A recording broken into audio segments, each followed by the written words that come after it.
এইখানে ফারুক হাসানকে ছুরি দিয়ে এইখানে আঘাত করে কপাল কেটে গিয়েছে। ছুরি তারা কোত্থেকে নিয়ে আসলো? তাহলে তাদের হাতে ছুরি আগে থেকে ছিল। এখানে আমি কিংবা রাশেদ খান যদি থাকতাম, আমাদেরও তো পেটের মধ্যে একটা ছুরি চালিয়ে দিতে পারত। তো সরকারের সাথে আমাদের কোনো বিরোধ নাই, মুখোমুখি অবস্থানও নাই। কারণ এই সরকারের যে উপদেষ্টা সবচেয়ে ডেডিকেটেডকে নাহিদ ধরেন মার খেয়েছে, নাহিদ মার খেয়েছে একদিন। এইখানে যারা দাঁড়িয়ে আছে 100 দিন মার খেয়েছে। 28 বছর পরে ডাকসুর ভিপি হয়েও ক্যাম্পাসে যে কয়বার মার খেয়েছি, অনেক উপদেষ্টা আওয়ামী লীগের বিরুদ্ধে ওই কয়েকদিন বক্তব্য দেন নাই। অবশ্যই আসিফ এবং নাহিদ তো আমাদের সহ আন্দোলনকারী, আরও অনেকে, মাহফুজও সবাই আমাদের ঘনিষ্ঠ, আমাদের সহযোদ্ধা সহকর্মী।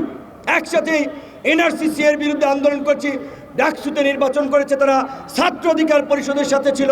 আমি যা শুধু বললাম এই কারণে যে এখানে কয়েকজন এই আন্দোলনের যারা ফ্রন্ট ফেজে ছিল তাদের ডেডিকেশন আছে, ত্যাগ আছে। আর কিছু হচ্ছে মৌসুমী নেতা, শুধুমাত্র 10-12 দিনের মিডিয়া কাভারেজে এখন বিশাল নেতা হয়ে গেছে।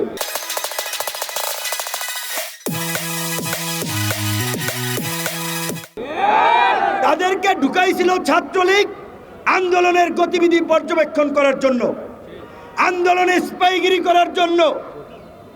18ই জুলাই যখন কথা বলি যে ভাই এক দফার বিকল্প নাই, এক দফা ছাড়া এই জাতির মুক্তি নাই, হাসিনা পিশাচ হয়ে গেছে, হাসিনার পতন ব্যতীত আমাদের মুক্তি নাই, প্রত্যেককে জেলে যেতে হবে, তখন বলে ভাই আমরা তো এক দফার জন্য আন্দোলন করি নাই, এটা কি উচিত হবে? এইরকম এখন 2-1 জন ব্যাপক বিপ্লব হয়ে গেছে, অথচ ফুল ছাত্রলীগের এজেন্ট হিসেবে এখন যাই হোক সোশ্যাল মিডিয়ার কারণে ব্যাপক পপুলারিটি হয়েছে, সেলিব্রিটি বনে গিয়েছে। কিন্তু তাদের পেছন দিকে একটু তাকাতে হবে। হঠাৎ করে চরিত্র বদল করলেই বদল হয়ে যায় না। বিশেষ করে হামলায় ফারুককে যারা আহত করেছে, আহতদের ব্যানারে এসে, আমি জানি না এটা সার্জিসকে বলতে হবে, এখানে জুলাই মুভমেন্ট ব্র্যাকেটের জার্নালিস্ট নামক একটা হোয়াটসঅ্যাপ গ্রুপে সার্জিসের ফরওয়ার্ড করে একটা মেসেজে সাংবাদিকদের কাছে চক্ষু ইনস্টিটিউট হাসপাতালের এই দুর্বৃত্তদের নিউজ কাভারেজের একটা মেসেজ আমি দেখতে পাচ্ছি। এটি যদি সঠিক হয় তাহলে গতকালকে থেকে সার্জিসের সম্পৃক্ততা নিয়ে যে অভিযোগটি এসেছে সেই বিষয়ে সার্জিসকে পরিষ্কার করতে হবে। কারণ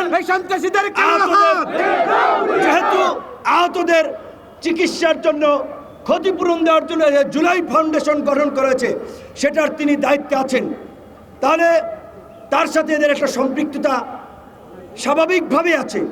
এখন এই হামলায় আছে কিনা সেইটা আমরা জানি না। আমি পরিষ্কারভাবে আমাদের নেতা কর্মীদেরকে বলে দিতে চাই, ধৈর্যের সীমা ছাড়িয়ে গেছে, সহ্যের বাঁধ ভেঙে গেছে। আগামী 24 ঘন্টার মধ্যে এই হামলাকারী শরীফ, হিল্লোল, তনয় সহ সাইফুল সহ যারা চিহ্নিত হয়েছে তাদেরকে যদি প্রশাসন গ্রেপ্তার না করে, যেই হাত দিয়ে ফারুকের গায়ে আঘাত করেছে ওই হাত আপনারা ভেঙে দিবেন।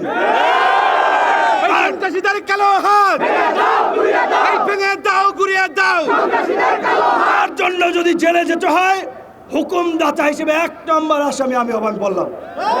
কিন্তু এখন যদি আমাদের রক্তে ভেজা বাংলাদেশে এই অধিকার পরিষদের নেতা কর্মীরা গত 7-8 বছর ধারাবাহিকভাবে যে লড়াই সংগ্রাম করেছে, রক্ত দিয়েছে, এই রক্তই আজকে বিপ্লবের প্রেক্ষাপট তৈরি করেছে। আমরা উপদেষ্টা হই নাই, সরকারে যাওয়ার জন্য আকুপাকু করি নাই, আমরা রাজনীতি করে নির্বাচিত জনপ্রতিনিধি হতে চাই। এই সরকারকে পরিষ্কারভাবে বলেছি, একমাত্র রাষ্ট্র পুনর্গঠনে একমাত্র গণ অধিকার পরিষদ ব্ল্যাঙ্ক চেক দিয়েছে।